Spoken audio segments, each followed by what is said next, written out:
Mbahaye ikaze mu cyumweru cyari ikipe y'igihugu Rwanda Amavubi. Tugiye kuba tuganira ku Mavubi, gahunda zihari muri iki cyumweru deko ku munsi wo kwa gatanu aribwo Amavubi azaca ikipe y'igihugu ya Benin kuri stade Amahoro. Aza kumenya byinshi bivuga kuri uyu mukino. Abakinnyi baratangira umwiherero, bakina mu mahanga cyase hanze y'u Rwanda bamwe batangiye kuhagera. Uraza kumenya abari bo, uraza kumenya n'abandi uko bazagenda bahagera.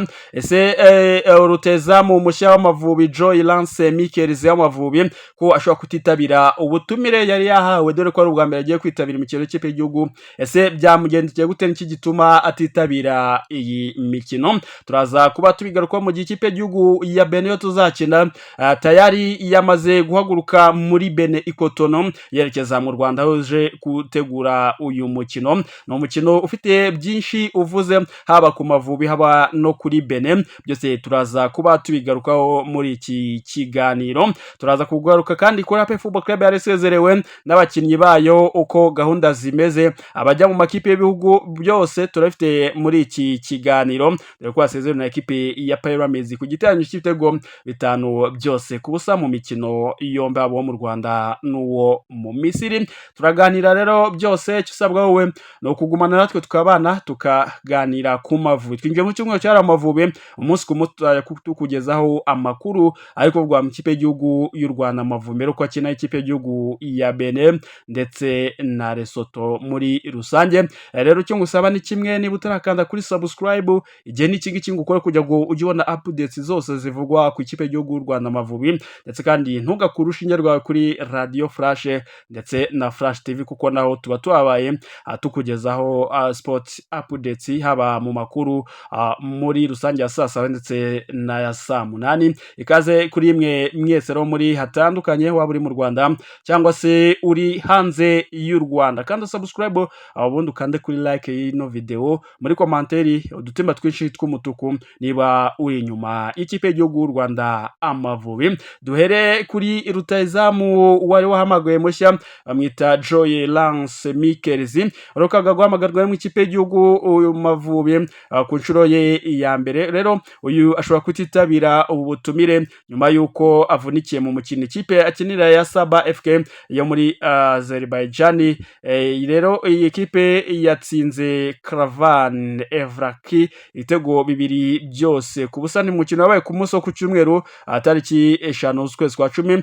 Nibwo rero hakinwe umunsi wa 7 wa shampiyona icyiciro cya mbere muri shampiyona ya Azerbaijan, nuko Saba FK kinamo Joy Lance Mikelz yari yahuye rero niyo Kravan, ndetse ku minota 31 w'umukino uyu rutezamu w'umunyarwanda umaze kuhamagarwa mu kipe y'igihugu y'u Rwanda mu Mavubi afungura amazamu y'iminota 6 rwose. Mugenzi we Karim Paris ashyiramo igitego cya kabiri. Icyo gitego rero yatsinze uyu rutezamu cyari icya penalty, nyuma yo gukora ikosa mu rubuga rw'amahina baje kumuha iyi penalty, ndetse aza no kuba ayinjizamo. Nyuma y'iminota 6 rero ikipe yaje kubona igitego cya kabiri, nkuko nabivuze, cya Karim Paris, bibaye 2 ku busa. Cya mbere kirangira ari uko bimeze.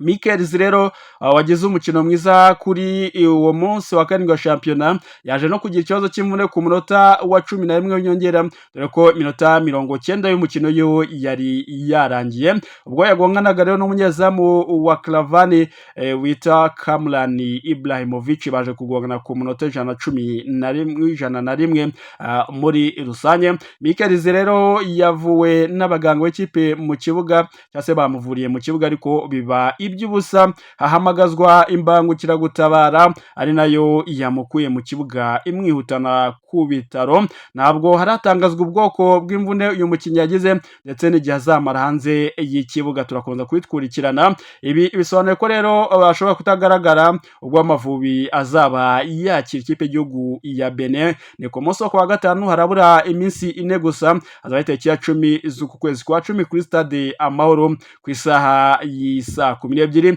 Amavubi kandi azakina cyangwa se azajya gusura ikipe y'igihugu ya Afurika y'Epfo tariki ya 14 n'ubundi z'uku kwezi kwa 10 abaho bazakina mu gihugu cya Afurika y'Epfo, aho u Rwanda ruzaba rukina umukino usoza amatsinda yo gushaka tike igikombe cy'isi cya 2026. Mikelz rero imyaka 31 yavutse tariki ya 29 z'ukwezi kwa gatatu mu 1994. Nyina umubyara ni umunyakongo cyangwa se ni umukongomani, naho se yitwa Mikelz Jacques Akilimali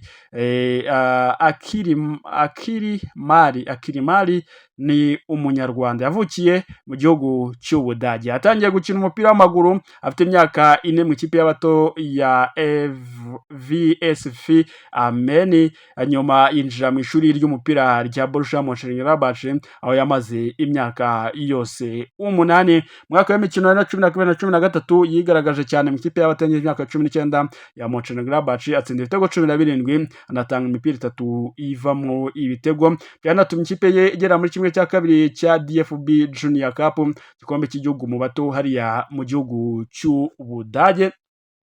Rero Mikelz kandi yakiniye Karlsruhe yo mu cyiciro cya gatatu mu Budage, ahava ajya mu Buholandi muri Maastricht yo mu cyiciro cya kabiri. Aha yatsinda ibitego 7 mu mikino 27 yakiniye mu mwaka umwe w'imikino. Yakomereje rero muri Saba FC yo mu cyiciro cya mbere muri Azerbaijan mu myaka 2, amaze gutsinda ibitego 29 muri ikipe, byatumye abengukwa na Al Faisal yo muri Arabia Saudite. Iyi Saba rero Seba yongeye kuyisubiramo mwaka ushize wa 2024, naho umutoza w'Amavubi Adera Murushi yamutereye imboni ajya kumuhamagara bwa mbere mu kipe y'igihugu y'u Rwanda Amavubi. Imana umupira w'amaguru siyo yisangije wenyine mu muryango we, dore ko n'abavandimwe babiri aribo Joy Slide Mikelz n'impanga ye murumuna wabo Leroy Jack Mikelz ari abakinnyi ba ruhago.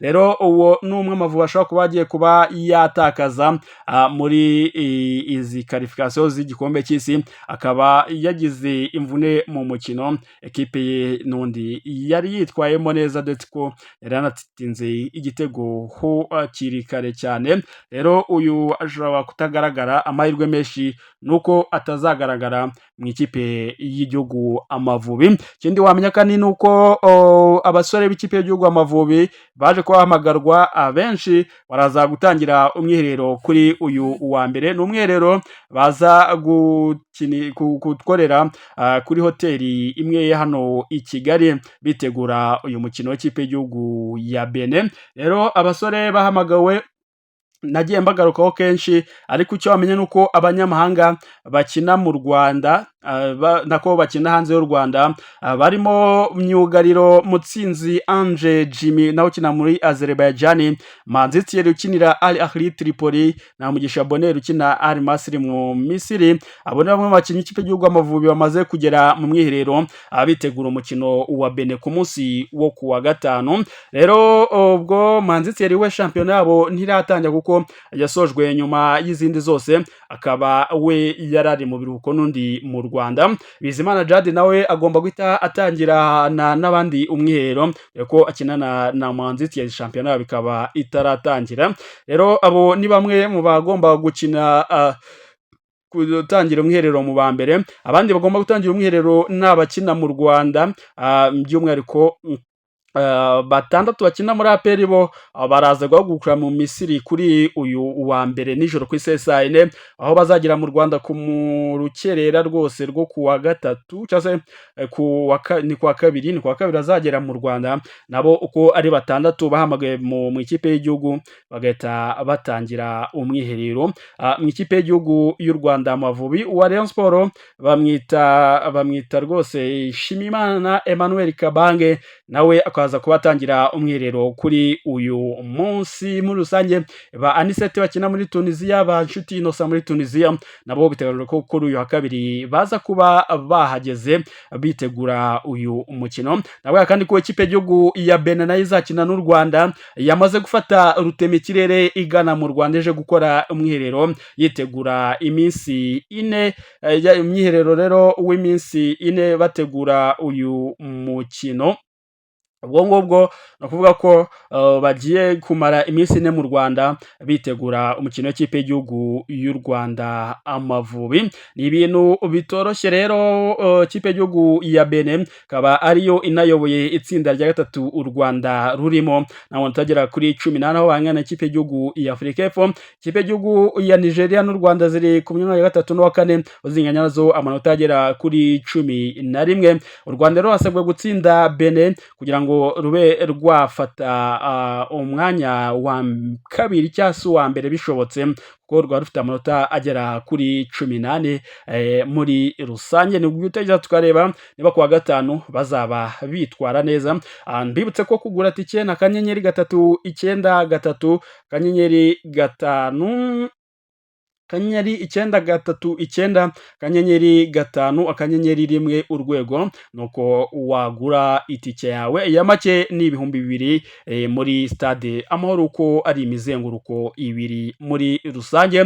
Icyo ntambabwe ku kipe y'igihugu Rwanda Amavubi nuko abakinnyi ba Peri bo nyuma yo gutsindwa na Piramide ibitego 3 kusa mu mukino wo kwishyura, barafata indege bagaruka mu Rwanda bahita bajoininga abandi mu kipe y'igihugu y'u Rwanda Amavubi muri rusange. Aperi rero iragera mu Rwanda ku munsi wo kuwa kabiri muri rusange. Nibyo ntambabwiye ku Mavubi, reka tubihange amaso ibiri imbere, ubundi tunabifurize amahirwe masa. Icyo ngusaba ni kimwe wowe, ukanda subscribe kugira ngo tujye tubana buri munsi amakuru avugwa ku ikipe y'igihugu y'u Rwanda Amavubi. Mbabwire kandi ko uwitwa Ntwari Fiacre yari yabuze igikombe n'ikipe ya Kaizer Chiefs batsindwa n'ikipe ya Stellenbosch ni mu gikombe cy'igihugu hariya muri Afurika y'Epfo, batsinzwe kuri penalty 5 zose kuri enye, nyuma y'uko umukino warangiye ari ubusa ku busa. Uyu nawe rero turamubona mu Mavubi bitarenze ku munsi wo kuwa gatatu muri rusange. Mbibutse kandi ko Imanishimwe Emmanuel yaje kongerwa mu kipe y'igihugu Rwanda Amavubi, nawe aragera mu Rwanda bitarenze ku munsi wo kuwa kabiri nta gihindutse. Nibyo, reka nkomeze mbifurize kugira ibihe byiza cyane. Hasta la vista.